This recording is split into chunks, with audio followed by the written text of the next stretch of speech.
Hola amigos bibliófilos, ya era hora de que os trajera un nuevo wrap-up.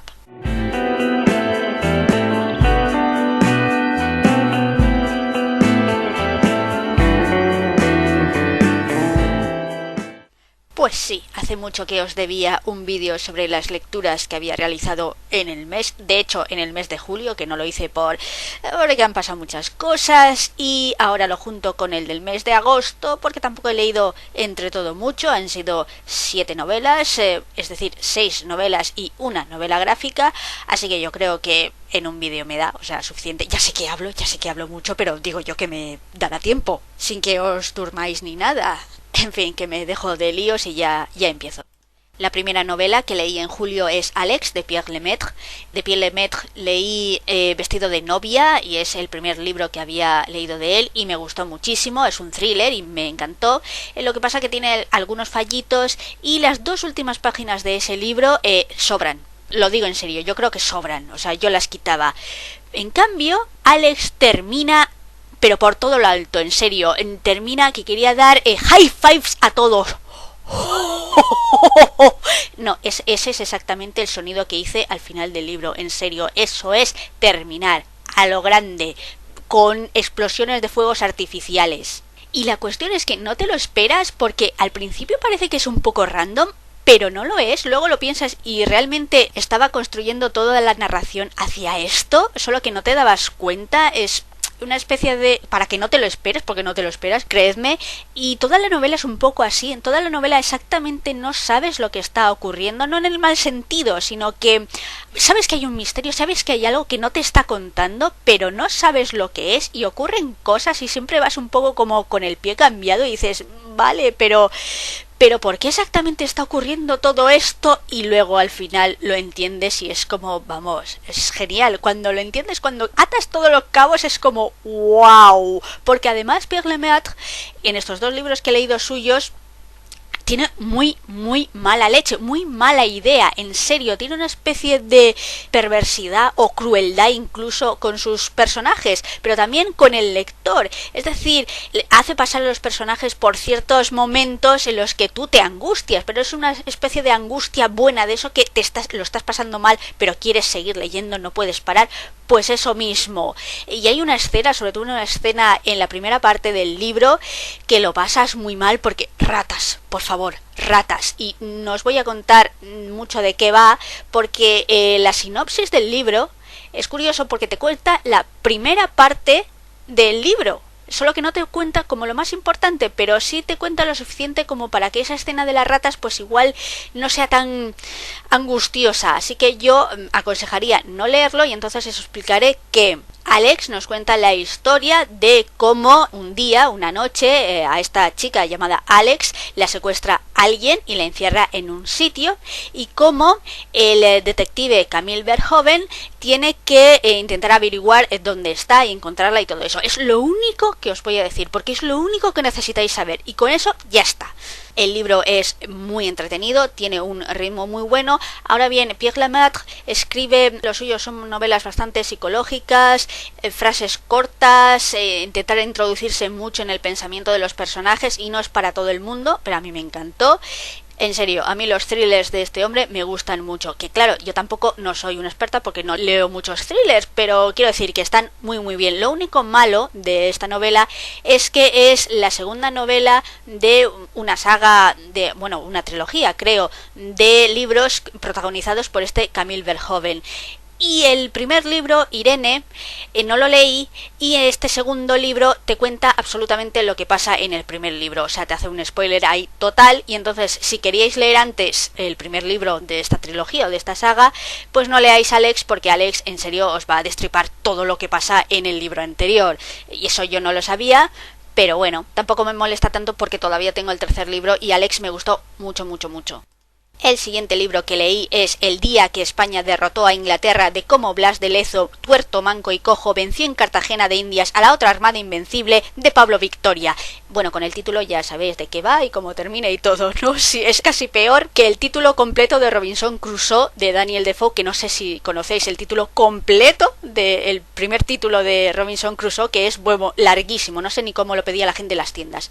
Pero total, este libro de Pablo Victoria es un libro de no ficción, es un libro histórico que te cuenta, en este caso, lo que dice el título, ¿vale? Como Blas de Lezo, que era almirante de la Armada Española, defendió la ciudad de Cartagena de Indias, que está en Colombia, de la mayor fuerza militar invasora que existiría en la historia hasta el desembarco de Normandía de la Segunda Guerra Mundial. Es la mayor armada que se había juntado nunca, es incluso mayor que la Armada Invencible, de hecho la llamaban la Armada Invencible inglesa, y eso ya debería haberles dado las pistas a los ingleses de que iban a morder el polvo, porque sí, esto es una derrota militar de Gran Bretaña, y de hecho la derrota que sufrieron es la mayor derrota militar que país alguno haya sufrido en la historia. Sí, la han sufrido los ingleses y por parte de los españoles, o más concretamente por parte del almirante Blas de Lezo, 4 muertos de hambre y la ciudad de Cartagena de Indias, que hizo lo que pudo, pero eran, 4 gatos y estaban mal armados contra la mayor armada que había existido hasta entonces. Sí, les dieron pal pelo, y esta vez los ingleses no tienen excusa, porque la Armada Invencible, por mucho que digan los ingleses, le venció una tormenta, ¿vale? Estos no tienen ninguna clase de justificación. Perdieron porque perdieron. Y eso, el libro es un libro no histórico, aunque intenta novelizar algunas situaciones, y lo cierto es que eso no le sale del todo bien, porque hay 3 veces que repite la misma historia. Sí, en diferentes lugares, pero es como 3 veces que repite lo mismo y no sé, yo lo veo un poco fuera de lugar a lo que es la novela, y te explica eso, cómo se defendió Cartagena de Indias, cómo fue la invasión, así que habla mucho de armas y de cañones y dónde estaban las diferentes murallas y cómo estaban las defensas. Y claro, si no os gusta mucho eso, si no os gusta mucho que os hablen de defensas militares y cómo se organizaban los ejércitos y todo eso, pues igual os aburre un poco esa parte. Pero sí que es bastante entretenido, ¿vale? Bastante entretenido, sobre todo lo que es la persona de Blas de Lezo, que Blas de Lezo, dejad que os diga que era una persona que básicamente, menudos cojonazos Blas, en serio, una potencia testicular, una cosa, no sé ni cómo se sentaba, en serio, huevos como el planeta Júpiter cada uno, ¿vale? Lo malo era que además era buen almirante, así que esa actitud era incluso comprensible. Los catalanes conocen a Blas de Lezo porque fue uno de los militares que les atacaron en el bombardeo de Barcelona de ese de 1714, del que no se acuerda nadie. ¿Qué va? Nadie en Cataluña. Tú dices 1714 y no saben de qué hablas. Pelillos a la mar, catalanes, que ahora somos pueblos hermanos y eso y...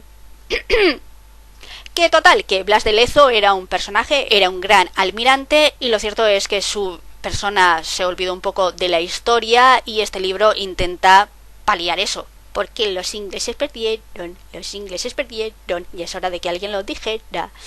El siguiente libro que me leí en julio es Batanescu y la liebre, de Tuomas Kirou, o Kirou. No sé finlandés, porque esto es un libro escrito por un finlandés, y es una sátira, una odisea satírica que nos cuenta la historia de Batanescu, que es rumano y quiere comprarle a su hijo unas botas de fútbol con clavos y esas cosas, pero no tiene dinero, así que tiene que ofrecerse a un mafioso que lo lleva a Finlandia para trabajar para él, en principio en una red de mendigos. Pero Batanescu de repente encuentra en su camino a una liebre y de repente tiene un montón de aventuras. Y entonces este libro es una comedia, o en principio es una comedia, en el que encuentras estrafalarios personajes y además te hace un retrato de Finlandia. Pero un retrato no de paisajes, no geográficos, sino de personas, porque los capítulos están estructurados de tal forma que tú al principio ves pues un personaje nuevo, ¿no? Un finlandés, y qué piensa y cuál es su pasado y todas esas cosas, y de repente se encuentra con Batanescu y cómo eso pues le cambia la vida o le marca la vida o lo que sea. Y eso él utiliza esto, el escritor, para hacer una sátira de la sociedad finlandesa, pero también de la sociedad moderna occidental o europea, y al mismo tiempo que ves pues los problemas que tiene Batanescu, porque claro, esto es una sátira, pero hay momentos en los que las partes graciosas te hacen gracia, pero al mismo tiempo es como una risa amarga porque es un problemón. O sea, Batanescu está en un problema.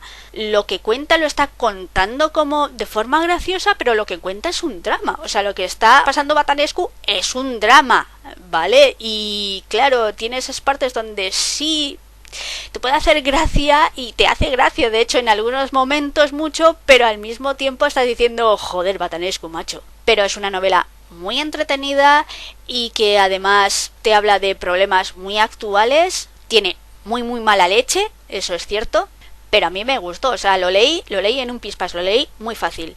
Ahora bien, si a vosotros el humor con retranca no os va, pues no, vale, no.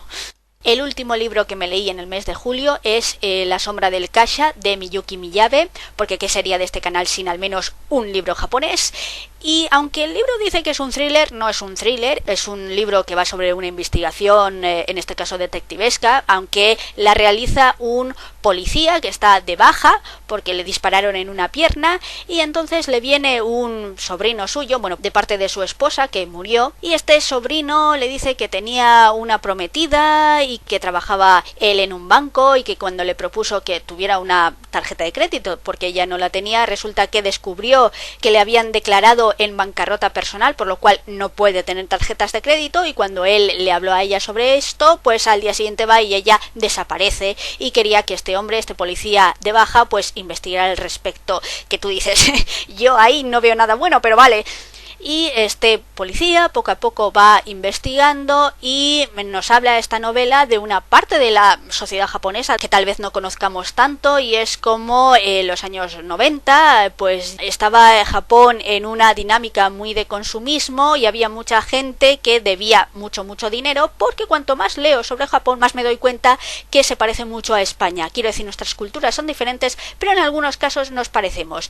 Y aquí tuvieron una época Japón de gastar por encima de sus posibilidades, y luego tuvieron una crisis económica en los 90 y todavía no han levantado cabeza. Yo lo dejo caer.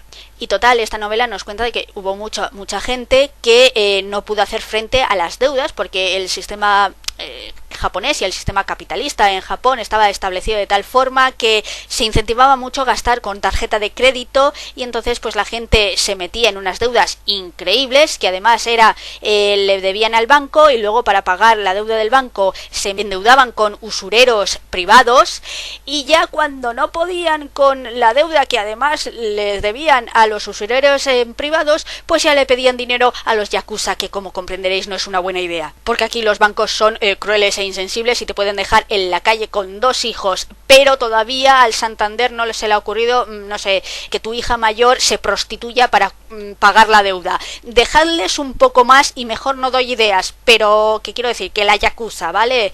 La mafia japonesa, que cuando ya les debes dinero a ellos, pues ya estamos hablando de problemas gordos. Y eso, la novela nos habla de esta situación y de Japón y de esta mujer, pero lo que ocurre con esta novela es que al final no sabes cómo es esta mujer. Esta mujer, el detective intenta encontrarla, cada vez sabe más de su situación, pero al final no estás seguro de cómo es personalmente ella. Quiero decir, no sabes si es buena o mala persona, si es fría o no, y además la novela termina en el momento en el que va a hablar con ella, o sea, que al final no sabemos la historia de ella contada a través de ella, de la mujer, y yo creo que esto es queriendo, vamos, es algo demasiado evidente como para que no sea buscado, ¿vale?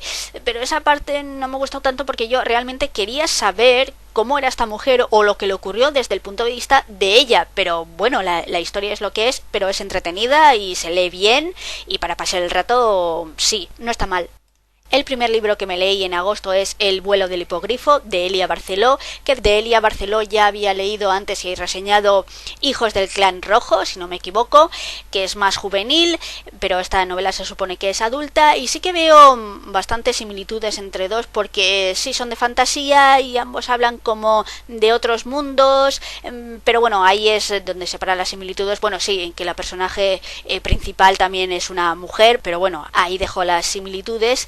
Y en este caso nos habla de Katia Steiner, que es una joven filóloga y que por estas cosas del destino y tal, y por una amiga suya, se ve que tiene que hacerse cargo de los papeles del profesor Valcárcel, y de repente hay muchos personajes que quieren hacerse también con esos papeles, porque al parecer el profesor Valcárcel pues guardaba ciertos secretos que tienen que ver con, no sé, igual poder acceder a otros mundos que tienen base literaria, porque eso es lo que más interesante me ha parecido, es estos mundos, sí, que están basados en, no sé, en el Orlando Furioso o en los libros pastorales, y sí, esa parte es interesante. Lo que ocurre es que no se desarrolla lo suficiente, y esto es lo que me ocurre con esta novela, ¿vale? La novela está bien, es entretenida, aunque le cuesta 100 páginas despegar, o sea, 100 páginas arrancar, y no es broma, que hay muchos personajes y hay que desarrollarlos, pero aún así,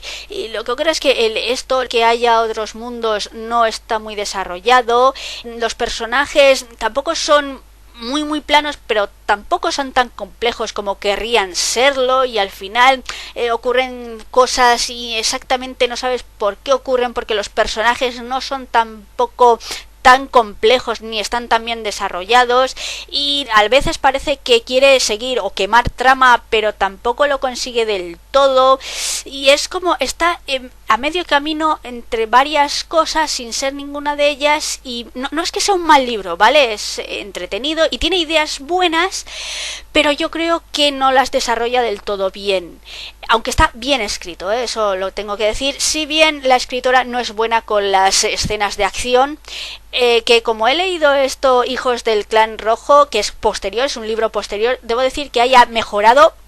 Todavía falla en ese sector, pero ha mejorado. Sin embargo, aquí en este libro la acción no la lleva tan bien. No es que tenga muchas escenas de acción tampoco, pero es lo que digo, está bien, a cierta gente le gustará, tiene eso, ideas interesantes que me gustaría que desarrollase más, y no las desarrolla, y se termina así como muy rápido, muy abruptamente, y es eso, está bien, pero no sé si me explico. El siguiente libro que me leí es La guerra de los judíos, de Leon Feuchtwanger, a que parece que tengo la más remota idea de cómo se pronuncia, ¿verdad? Pues no tengo ni idea. Lo he pronunciado así después de haberme fijado cómo se pronuncian los nombres de los jugadores de la selección alemana, pero de verdad, si hay un alemán o alguien que sepa alemán en la sala, por favor, que me diga cómo se pronuncia el maldito nombre. Total, que Leon es un escritor de novelas históricas que vivió durante el nazismo. De hecho, en 1933 estaba fuera de Alemania y los nazis de repente le quitaron la ciudadanía y la cátedra y le quemaron los libros y todo eso. Es como un poco ¿what? Y justo en esa época escribió La guerra de los judíos, que es una primera parte de una trilogía que va sobre Joseph ben Matatías, que era sacerdote de primer orden y que fue a Roma para salvar o para interceder en la liberación de 3 compatriotas suyos que estaban acusados de sedición, y allí se vio envuelto con otros personajes, y en Israel al volver se hizo un poco radical e intentó luchar contra Roma, pero luego Roma le esclavizó y le cambiaron el nombre, y sería más conocido por cierto nombre que históricamente es más conocido, que es Flavio Josefo, el historiador Flavio Josefo. Esta novela trata de Flavio Josefo, que es conocido por haber escrito La guerra de los judíos, sí, un libro que se titula igual, que es un relato de la rebelión de los judíos del año 66 después de Cristo y de la invasión romana, y cómo acabaron con ellos y cómo destruyeron Jerusalén y el templo, y del que nacen todos los problemas que venimos acarreando actualmente. Flavio Josefo también sería muy conocido porque escribiría una cierta historia de los judíos donde no mencionaría en absoluto a un tal Jesús de Nazaret, pero eso es normal porque en la época en la que vivía Flavio Josefo había como 200.000 autodenominados o denominados mesías, y eran crucificados cada día pues un huevo. El tipo no estaba para fijarse en cosas, ¿vale? Pero en cuanto a la novela, está muy bien. Es curioso porque yo estaba leyendo esta novela y ocurren un montón de cosas que son muy actuales. Hay un momento donde los radicales, porque hay facciones del judaísmo y los más radicales dejándoles, o bueno, haciendo oídos sordos Flavio Josefo, les deja que entren en Tiberíades, que era una ciudad de Judea, y que entren en el palacio del rey Agripa y rompan todas las estatuas, porque el judaísmo del siglo I no admitía, y ahora tampoco, pero son menos radicales, pero no admitía las estatuas ni ninguna figura de hombre o animal, porque ya sabéis, no levantarás ni construirás ídolo alguno, es uno de los mandamientos. Sí, hay radicales religiosos en esa época destruyendo estatuas porque van en contra de su fe. No sé si esto suena de algo. Yo leí este libro y había momentos en los que no sabía si estaba leyendo el libro o viendo el noticiario. Es súper actual en algunas cosas, no solo en el antisemitismo, porque eso es actual siempre, sino en el hecho de esa dicotomía, esa guerra entre Occidente y Oriente, Oriente antiguo y misterioso, y se supone que irracional, mientras que Occidente es racional y no se deja llevar por supersticiones y todas esas cosas. Esos clichés ya existían entonces, ¿vale? Entonces eran tan falsos como ahora, pero entonces eran tan problemáticos como ahora. Y era una guerra Oriente-Occidente que es muy moderna y sigue a día de hoy. Y eso se me hacía súper interesante. También se me hacía interesante el modo de narrarlo, que ocurren muchas cosas. Lo cierto es que ocurren muchas cosas, hay muchos personajes, pero el escritor se las arregla para que no te líes y para que sea al menos entretenido. Lo que pasa es que los personajes, Joseph, por ejemplo, Flavio Josefo, no me cae bien, ¿vale? Es uno de esas personas y que son muy pasionales y que no piensan mucho las cosas antes de actuar, y luego, claro, ocurre, lo que tú sabes que iba a ocurrir, y luego de repente, no, es que Dios me castiga. No, Flavio Josefo, es que eres tonto. ¿Os acordáis de ese top 10 con personajes más desesperantes? Pues este está a la altura de Balint Abadi, no digo más. Y lo que intenta dar este libro es la impresión de que las cosas ocurrieron porque no había otra opción y los personajes estaban arrastrados por sentimientos o ideas más fuertes que ellos. ¿Sabéis como en Shakespeare, en Romeo y Julieta, cuando Romeo dice soy juguete del destino, y dices, no, Romeo, es que eres un poco tonto? Pues esto es lo mismo. O sea, sí, al final ahí está la religión y cómo te educaste y dónde te educaste, pero al final lo que ocurre por las decisiones de la gente, y los personajes tienen que hacer cosas porque al final, bueno, haces la cama y tienes que dormir en ella, no sé. Y eso, los personajes me ponían a veces un poco nerviosa, sobre todo Flavio Josefo, pero me entretuvo mucho la novela y es muy interesante. Además es parte de una trilogía y ya me estoy leyendo la segunda parte, seguramente me leeré la tercera también. El último libro que me leí, sí, ya termino ya, es Cuadernos rusos, la guerra olvidada del Cáucaso, escrita y dibujada por Igor, porque es una novela gráfica. Si bien es un cómic, me gustó mucho, pero es un cómic que igual a algunas personas se le hace un poco raro, porque ya sabéis que el cómic, la imagen y el texto van unidos, la imagen quiere expresar lo que dicen las palabras, pero en este caso no siempre era así. Muchas veces sí, pero otras veces no. A veces solo quería crear como una atmósfera, otras veces trataba de añadir información o completar información. Sí, no siempre era el típico te estoy contando algo y estoy dibujando lo que te estoy contando. Y puede que a algunos el dibujo tampoco les guste mucho, o más que el dibujo yo creo que es más el coloreado, pero bueno, da igual. Nos habla sobre Chechenia, bueno, más concretamente tomando como base el asesinato de la periodista Ana Politkovskaya, que era una periodista que hablaba sobre lo que ocurría en Chechenia, pues te hace eso, una descripción de lo que ocurre en Chechenia. Chechenia es un territorio ruso que tiene unos paramilitares y que quiere independizarse, o parte de él quiere independizarse, pero el gobierno ruso no lo admite, y el ejército ruso está allí estableciendo un estado de sitio, lo que viene siendo de facto, y haciendo además bastante más burradas. Y cuando digo burradas quiero decir burradas, o sea, realmente todo lo que os podáis imaginar y más. Y esta novela gráfica habla sobre ello y es bastante descorazonador, porque utiliza no solo en la vida de esta periodista y algunas de las situaciones a las que estuvo, y también habla con la editora francesa de sus obras y esas cosas, sino también tiene testimonios de chechenos y testimonios de algunos soldados rusos también, ¿vale? Porque envían a soldados jovencísimos allí, lo que viene siendo el infierno, y claro, eso los trauma de una manera que no es ni medio normal. Y esta novela de verdad es brutal, o sea, a mí me quitó las ganas de vivir ese día. Porque claro, una cosa es el leer de, yo qué sé, genocidios que ocurrieron hace 70 años, que siguen dejándote mal cuerpo, pero ya ocurrió. Esto te está hablando de algo que ocurre ahora mismo, en estos mismos instantes. Es como lo de la foto del niño sirio muerto en la playa. Es el mismo efecto. Está ocurriendo ahora y no puedes hacer nada para evitarlo. Y eso te jode la vida bastante. En serio, si queréis tener mal cuerpo, leed esto. Pero advierto de verdad que es durillo, ¿eh? Y ya está. Ay, madre mía, cada vez me salen vídeos más largos. Que además quería pediros consejo por algo, no sé quién quedará todavía escuchando esto, pero la cuestión es que estoy leyendo esta trilogía de Flavio Josefo, del Lion pero también durante estos días o estas semanas mis padres van de vacaciones porque mi madre necesitaba vacaciones y entonces quedo yo de guardia de la biblioteca, sí señor.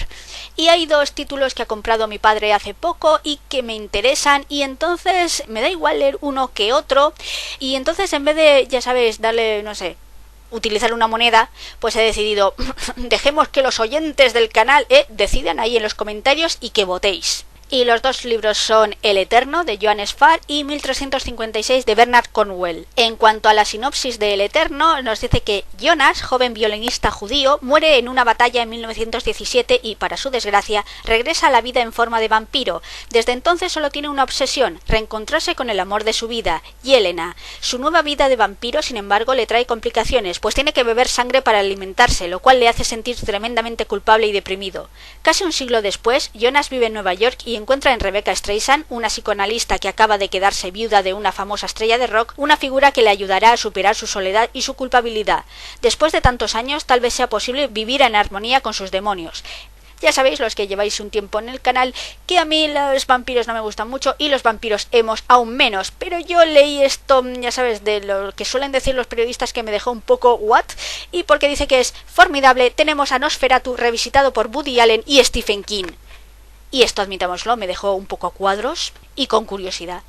Mientras que la sinopsis de 1356 dice: Thomas de Houghton, arquero inglés veterano de Crécy y otras batallas, es el líder de una compañía de mercenarios que saquean las tierras del sur de Francia. Eduardo, príncipe de Gales, que pasará a la historia como el príncipe negro, está reuniendo un ejército para luchar contra los franceses una vez más, pero antes de que Thomas y sus hombres puedan unirse al mismo, el conde de Northampton le ordena una misión urgente: encontrar la malice, antes de que lo hagan los franceses, una espada de poder mítico de la que se dice que conduce a la victoria a quien la posee y que se halla en algún lugar cercano a Poitiers.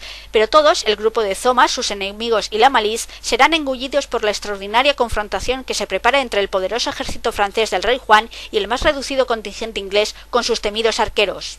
A ver, Bernard Cornwell es un escritor de literatura histórica y sobre todo famoso por la saga de Sharp, que es un poco, no me gustó del todo, pero es que dice George R.R. Martin, que son las mejores escenas de batallas que he leído nunca. Y eso también me dejó un poco, ¿what? Así que por favor, votad, porque a mí me da igual uno u otro, ¿vale? Que ya sé, diréis, pues los 2. Pero no, uno u otro. Votad y prometo leerlo y hacer una reseña. Ayudadme, por favor. Y bueno, sí, ahora sí, eso es todo. Gracias como siempre por estar ahí. Hasta la próxima vez. Adiós.